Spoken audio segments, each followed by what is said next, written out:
Hello friends, welcome back to my channel legal help in Hindi. दोस्तों, आज के इस वीडियो में हम बात करने वाले हैं एग्जेम्पशंस ऑफ आरटीआई एक्ट के बारे में। आरटीआई एक्ट में ऐसी कौन कौन सी बातें हैं जो कि एग्जम्प्ट रखी गई हैं, जिन्हें कि आरटीआई एक्ट के अंतर्गत आरटीआई के थ्रू नहीं मांगा जा सकता। राइट टू इन्फॉर्मेशन एक्ट 2005 जहां जनता को ये राइट देता है कि वो पब्लिक अथॉरिटी से किसी भी इंफॉर्मेशन को मांग सकते हैं। गवर्नमेंट और पब्लिक के बीच ये आरटीआई एक्ट ट्रांसपेरेंसी लाता है, लेकिन अगर पब्लिक अथॉरिटी को ऐसा लगता है कि मांगी गई इंफॉर्मेशन स्टेट के लिए या देश के लिए खतरा खड़ा कर सकती है या फिर ट्रेड सीक्रेट को वायलेट करती है, तो इस तरह की इंफॉर्मेशन को डिस्क्लोज करने से पब्लिक अथॉरिटी मना कर सकती है। इन सभी एग्जम्पशंस के बारे में आरटीआई एक्ट के सेक्शन 8 और 9 में बताया गया है। आरटीआई एक्ट का सेक्शन 24 कहता है कि आरटीआई एक्ट खुफिया और सुरक्षा संगठनों पर लागू नहीं होगा। इंडियन गवर्नमेंट आरटीआई के through currency, interest rate, exchange rate, taxes, banking, regulation and supervision जैसी इंफॉर्मेशन को डिस्क्लोज नहीं कर सकता। आइए समझते हैं आरटीआई एक्ट सेक्शन 8 क्या कहता है।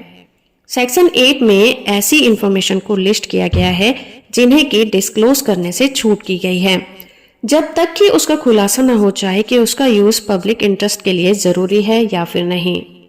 ऐसी इंफॉर्मेशन जो इंडिया की sovereignty, integrity, security, strategic, scientific और इकोनॉमिक इंटरेस्ट के रिलेशन में हार्मफुल हैं, ऐसी इंफॉर्मेशन को डिस्क्लोज नहीं किया जा सकता।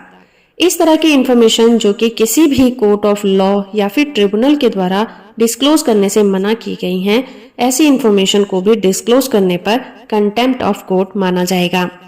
ऐसी इंफॉर्मेशन जो कि पार्लियामेंट और स्टेट लेजिस्लेचर के विशेष अधिकार का उल्लंघन करती हैं, इस तरह की इंफॉर्मेशन को आरटीआई के थ्रू नहीं मांगा जा सकता।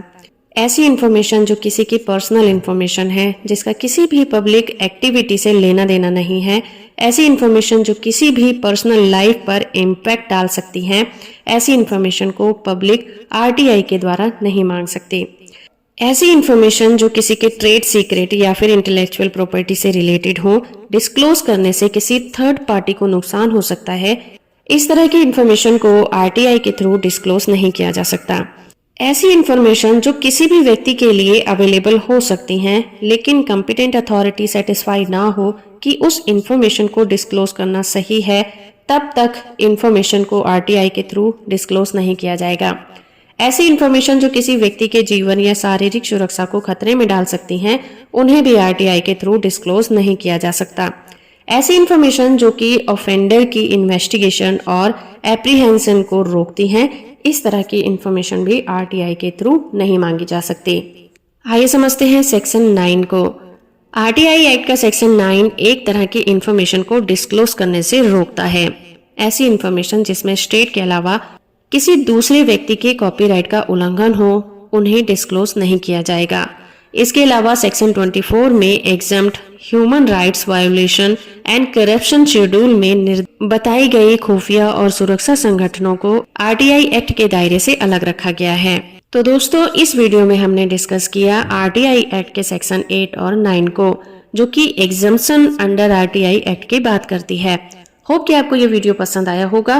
वीडियो इन्फॉर्मेशन अच्छा है तो आप इसे लाइक, शेयर और चैनल को सब्सक्राइब करना बिल्कुल मत भूलिएगा।